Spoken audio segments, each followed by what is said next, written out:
Hi everyone, today we're going to talk about linear functions again. This is section 3.2 in Pearson. And the main idea today is if you're given like a data table, how to make an equation from that, okay? So if you look at our first example, it says make an equation. That's supposed to be the instructions. And then here is the data table. It says number of bracelets and the cost. So this is like the number of bracelets that I make, and I guess the cost. And so then I have to make up an equation for that. All right, so whenever I think of an equation, I think, well, I'm gonna need, obviously we love slope-intercept form. That's our favorite form. And the two things we need is the y-intercept and the slope. So if I look here at this table, I'm gonna try to figure out the y-intercept and the slope. Well, they don't give it to me because remember the y-intercept would be like my starting point. So it would be where this is 0. And then my slope is the change in y over the change in x. So let's start off with slope. If I look here, I'm just gonna subtract 32 minus 17, and I get 15. And then I'm just gonna make sure that's consistent. 47 minus 32 is 15, and then I'm guessing that's gonna be 15 too. And then notice the change in my x's is 1. So my slope right here is going to be the change in y, 15, over the change in x. So my slope is 15. So this means as this keeps going up and up and up, I know my slope's gonna be 15. So right now, if I'm trying to make an equation, I can put 15 in my slope spot.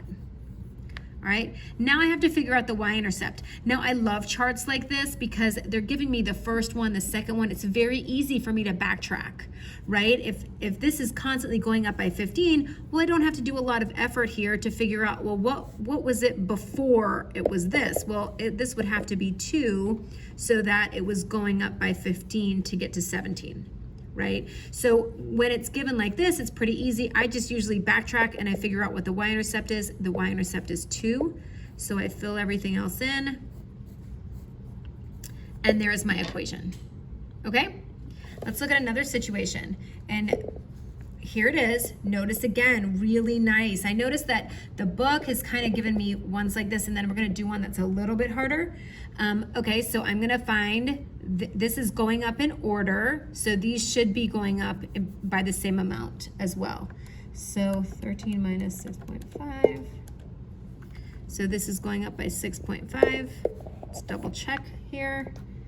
19.5 minus 13, 6.5. 6.5. So you know I like to write the equation, y equals mx plus b. I know my slope is 6.5. Well, let's figure out my y-intercept. So if this is constantly going up by 6.5 and I just had to backtrack here 1, that means I'd have to subtract 6.5. So my y-intercept is going to be 0. Now, some people will go ahead and put plus 0, but I don't like to do that just because it looks a little babyish. We don't have to put the plus 0. I wouldn't mark it wrong, but it looks better to just put it straight like that. Okay, so let's look at this example. Once again, we're gonna have our y equals mx plus b.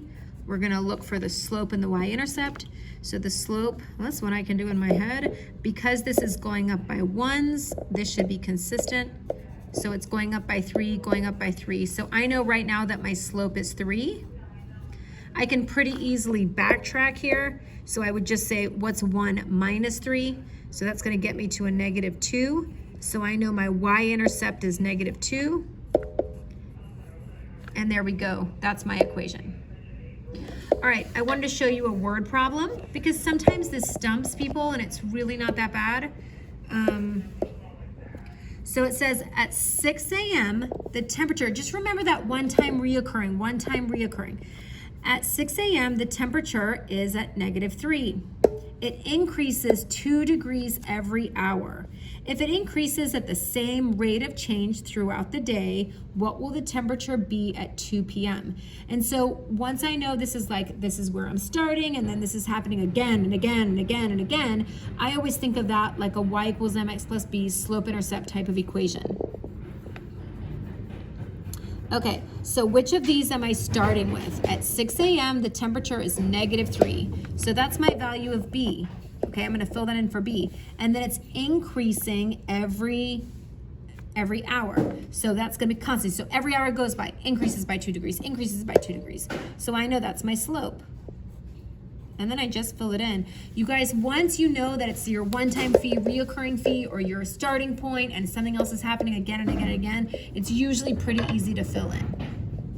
All right, I wanted to show you an example of something that was a little more difficult, because this example down here, if you notice, these aren't going in nice, pretty order. And the y-intercept is not totally, completely easy to find. So on this problem, what I would do, excuse the announcement. There's a piece you put to the school or to the front office. A road, you're still in the building because you put to the front office. Okay, when I look at my x-axis, I can see they're going up. They're not consistent, but they're going up. And then on my y-axis, so I'm gonna say, what's happening on here? To go from 10 to -1. Well, what did I do? I had to add 9. From -1 to 17, I added 18. All right, let's see what I get over here. To go from -5 to -2, I added 3. To go from -2 to 4, I added 6.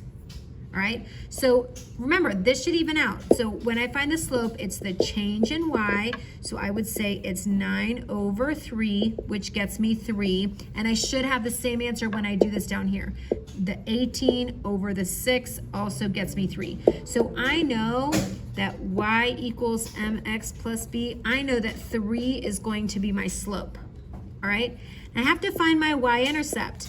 Now, some people are really good at that, and they'll say, well, look, if this was going up, by 3, and this was going up by 9, it means that every single unit was 3. Yes, and so you could figure out what the y-intercept was doing it that way by just, adding 6 here. Let's say you were stumped and it was like decimals or something that you couldn't just reason out. You could put this, and I'll write it over here on this paper, you could start this in point slope and say y minus y1 equals m x minus x1.